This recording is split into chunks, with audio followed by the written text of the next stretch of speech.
El presidente de la federación que nuclea a los trabajadores y trabajadoras de comercio y servicios del Uruguay, Fabio Riverón, está con nosotros tomando un vaso de agua. Hoy no te invitamos con café o no? No, me invitaron, pero bien. deseché la oportunidad. Muy bien. En el bloque anterior quedó pendiente de charlar sobre uno de los grandes temas que yo te decía, el rum rum de los pasillos, el movimiento. Este es un tema relevante, qué va a pasar, y tiene que ver con los temas vinculados al acoso laboral. Sí, ahí yo decía, a mí me sorprendió, pero gratamente. Son de las cosas que sorprenden gratamente, porque en realidad uno pensaba que era un poco más abstracta la conferencia a algunos de los principales flagelos que vive en nuestros tiempos, ¿no? Que tiene que ver con la violencia, sobre todo, porque lo que contaba recién, ¿no? Si yo visualizo que un país está puesto en exposición por la situación del trabajo esclavo en niños, en realidad eso es un acto de violencia, sin duda, crudo, de los más duros que pueda llegar a tener la humanidad en estos tiempos. Entonces está claro que estamos atravesando momentos de violencia extrema, y ni hablar con todo lo que tiene que ver con el acoso. Entonces a uno le podía quedar la percepción de que esto iba a pasar medio como por el costado en realidad en la conferencia. Entonces a mí por lo menos me llamó la atención gratamente que se conversara y que se discutiera tanto como se discutió. Nosotros saludamos claramente esta posibilidad del convenio, ¿no? El Poder Ejecutivo hace unos días ya a través del Ministerio de Trabajo empezó a recorrer el camino para que Uruguay ratificara rápidamente este convenio. También hay que decirlo, el propio convenio deja a Uruguay en una suerte de las que tenemos de vivir en este país chiquito. Está por debajo, capaz inclusive en algunas cosas que en Uruguay ya son ley desde hace un buen tiempo. Eso hay que decirlo, porque en realidad en esas cuestiones que a veces miramos como que el mundo está lejos de Uruguay, yo acá puedo decir claramente que Uruguay está lejos del mundo en lo que tiene que ver con ratificaciones de algunas cuestiones muy crudas que tienen que ver con la violencia y el acoso en el ámbito laboral. Se incorpora, y también es una cuestión a saludar en realidad, todo lo que tiene que ver con la violencia doméstica y su impacto en las trabajadoras y en los trabajadores a partir de su ingreso al ámbito laboral, ¿no? Teniendo claramente que por más que no sea en el ámbito laboral que se da esta situación, sí hay una situación de impacto donde yo indefectiblemente termino arrastrando a mi ámbito laboral lo que me está pasando por dentro de mi casa. Eso también es para saludar, pero bueno, hay mucho para trabajar en esto, pero creo que sí saludar que la conferencia haya discutido en la forma que discutió y haya terminado ratificando por amplia mayoría la posibilidad de que un nuevo convenio se haya establecido, ni más ni menos que en el centenario, y nos deje reglas claras de por dónde va el acoso, por dónde va la violencia, en los términos de por dónde los empezamos a solucionar, por dónde los empezamos a discutir, pero sobre todo por dónde los empezamos a solucionar, tratando de erradicar uno de los grandes flagelos, como dije recién, que tenemos. Porque está muy bien el diagnóstico, pero el tema es trabajar sobre eso. Trabajar sobre la aplicación materia para resolverlo. Eso me parece que es lo primero que el convenio nos deja. Y bueno, la aspiración a que Uruguay ratifique rápidamente este nuevo convenio, como dije, entre otras cosas porque a Uruguay no le va a salir caro desde ninguna perspectiva en realidad, porque Uruguay ya tiene un piso que está por arriba de varias de las cosas que están contempladas en este convenio. Es solamente por una cuestión de decir, bueno, saludemos el trabajo que se hizo desde la OIT. Si empiezo por lo del comienzo, ¿no? De saludar la OIT como organización tal, bueno, Uruguay debería ir rápidamente en pasos acelerados para tratar de ratificar este convenio. Fabio, y danos tu visión de qué pasó con ese piso que sí también tiene Uruguay en materia de negociación salarial, y cómo esto derivó en que nuestro país estuviera en una lista integrada por países que uno piensa a priori que claramente existe una violación de los convenios laborales, ¿no? Se habló mucho del tema, se habló de lobby empresarial, se habló también de una suerte de chantaje desde el punto de vista de lo que uno supone que es la interna también en la OIT, que tiene que ver con los grandes países, uno de ellos con Brasil. ¿Qué hay de cierto en todo esto? A ver, la síntesis de la lista de la OIT uno podría resumirla entre el modelo que los sectores empresariales y gran parte de los gobiernos pretenden extender a la mayor parte del mundo, el modelo de la reforma brasilera, y el modelo que no quieren que tenga repique a nivel mundial ni empresarios ni la mayoría de los gobiernos, el modelo uruguayo. Yo creo que esa es la síntesis de la lista chica que terminó conformando la OIT. No cabe otra explicación. Hoy el mundo claramente está dominado por el capital, y eso queda claro después que uno se mueve dentro de la OIT, que ese es el eje central hoy del mundo.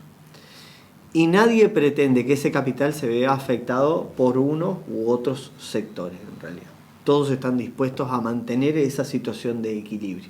Y claramente el modelo uruguayo atenta en cierta medida contra esa situación, en el sentido de que el modelo uruguayo ha originado una mejor distribución de la riqueza. Y esto no quiere decir que en realidad los trabajadores estemos satisfechos con la distribución de la riqueza que ha hecho Uruguay. Creemos que se debió haber hecho bastante más. No se hizo. Pero esto es bastante mejor que lo que se ha hecho en otras partes del mundo, y bastante mejor que lo que se hizo históricamente en Uruguay con el tema de la distribución de la riqueza. Y ahí tiene un papel fundamental la ley de negociación colectiva. Y eso es lo que en términos generales no están dispuestos a repicar en otras partes del mundo. Entonces, esa es un poco la síntesis de la lista chica.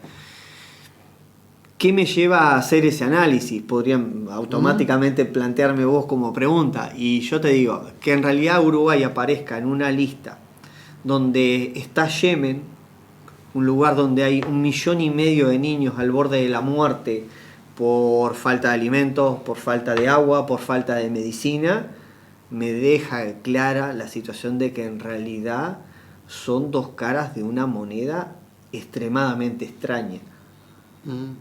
Sí, un país que mejoró la distribución de la riqueza, que tuvo la capacidad de que con esa misma ley de negociación colectiva, hoy objetada, generó casi 300.000 puestos de trabajo en poco tiempo, que logró la mayor cifra de registros de empresas en el Uruguay desde que se lleva nota de esto, que mejoró las cifras de crecimiento no solo del salario, sino de las pensiones y las jubilaciones. Bueno, si a mí me dicen que en la misma lista estamos con un país como Yemen, con la situación que está atravesando, está claro que no hay mucho de decir de coherencia en esa lista, y sí de un manejo claro en realidad de algunos poderes del gran capital que son los que están manejando la composición de esa lista definitiva. A mí me parece muy claro el ejemplo que tú planteas, y lo hablábamos también antes, ¿no? De cómo se llega a integrar esa lista por parte de Uruguay. Lo que me llama mucho la atención es que en el mismo momento en que tú y otros integrantes de la delegación uruguaya estaban en Ginebra, aquí, que el tema estaba muy en el candelero, escuché a destacados representantes de organizaciones empresariales, a abogados laboralistas, diciendo que en realidad no habría que modificar en lo más mínimo el tema de la negociación tripartita.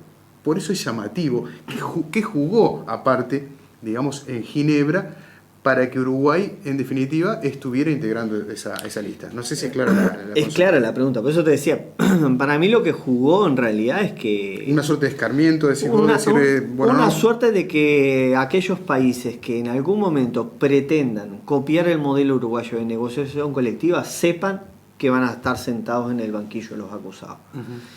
Porque no nos olvidemos una cosa, si bien la comisión de expertos es la que termina poniendo a Uruguay en la lista chica, también es cierto que desde otras áreas que tiene la propia OIT, como por ejemplo lo que tiene que ver con cursos que se dan, capacitación a diferentes países, el modelo en muchos aspectos que se pone arriba de la mesa, el modelo a seguir era el modelo de negociación colectiva uruguayo. Entonces entraba en una clara confrontación de decir, pero como por acá me decís que está bueno objetado y por acá me decís que es el modelo a seguir. Claro. Bueno, yo creo que en realidad lo que terminó resolviendo la lista es inclusive un mensaje, no solo para afuera, sino para dentro de OIT, decir, vos muchachos, el modelo uruguayo no puede ser replicado. El modelo uruguayo no puede ser el modelo a seguir en lo que tiene que ver con las relaciones laborales. Nosotros tenemos claro que eso es lo que terminó en definitiva. A mí no me llama la atención que algunos abogados planteen que no hay que cambiar el ámbito tripartito. Si hay grado de coherencia, esa debería ser la posición. Entre otras cosas porque a mí me surge la primera pregunta, es decir, ¿Cómo puede ser que vos hayas ido a reclamar por menos tripartismo al ámbito más tripartito del mundo? Está claro. Es muy contradictorio. Está claro. Alguien podría decir, bueno, pero también se podría cuestionar la representatividad del PIT-CNT, porque se ha hablado mucho de qué representatividad también tienen esas cámaras empresariales que estuvieron haciendo ese reclamo. Cámaras empresariales uruguayas, digo. Sí, nosotros nos encontramos con una sorpresa ahí, ¿no? Que es preferible aclarar antes de responder la pregunta. ¿Cómo no? La sorpresa es que el mayor objeto de reclamo de las cámaras empresariales estuvo en la obligatoriedad a discutir en ámbito tripartito todo lo que se discute en Uruguay. A que el Estado sea un actor permanente y que condicione de la manera que condiciona la negociación. Ese fue el argumento principal de por qué Uruguay tenía que estar objetado. No apareció ningún otro. No apareció ni decir que el PIT-CNT no era representativo, no apareció el tema de las ocupaciones, no apareció nada de eso que nosotros en cierta medida en algún momento pensamos que en realidad podía venir por ese lado. Bueno, en la exposición que hizo el sector empresarial y en pleno, en realidad, en ningún momento apareció alguno de estos aspectos como en tela de juicio, en realidad. Ahí el gobierno uruguayo hizo una excelente defensa. En realidad nosotros fuimos más o menos en la misma línea y asumo que tuvimos medio que cambiar a último momento porque pensábamos justamente que venía por el lado de las ocupaciones y ese tema, como dije, no estuvo arriba de la mesa, salvo para aclarar que en realidad no estaba en discusión. Lo hicieron los propios empresarios en la propia OIT, ese tema que había que sacarlo arriba de la mesa porque para ellos no estaba en discusión.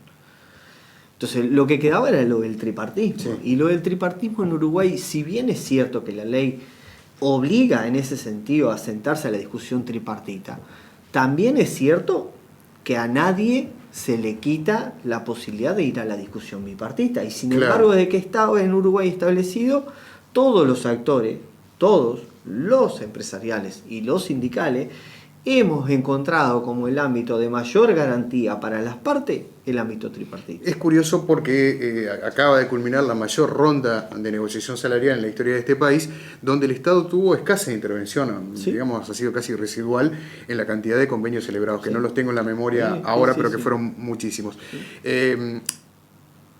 ¿Puede haber ahí otra cosa más también vinculado al momento que vive, Yo creo que el país? Jugó mucho el tema de ser en el momento que está la campaña electoral instalada en Uruguay. Yo estoy convencido que eso jugó en una... Los empresarios dicen que no porque ellos vienen desde hace años reclamando esto. Sí, es cierto. Eso es cierto también, que hace varios años. Pero también es cierto que en realidad, si esto hubiera pasado el año pasado, quizás se hubiera terminado arreglando de la misma forma que se arregló el año pasado. Ajá. Claro. Que este año no hubiera habido chance de arreglarlo como el año pasado y terminar apareciendo Uruguay en la lista, yo creo que un elemento que se tuvo en cuenta por parte del círculo empresarial fue el tema de que Uruguay estaba en plena campaña electoral.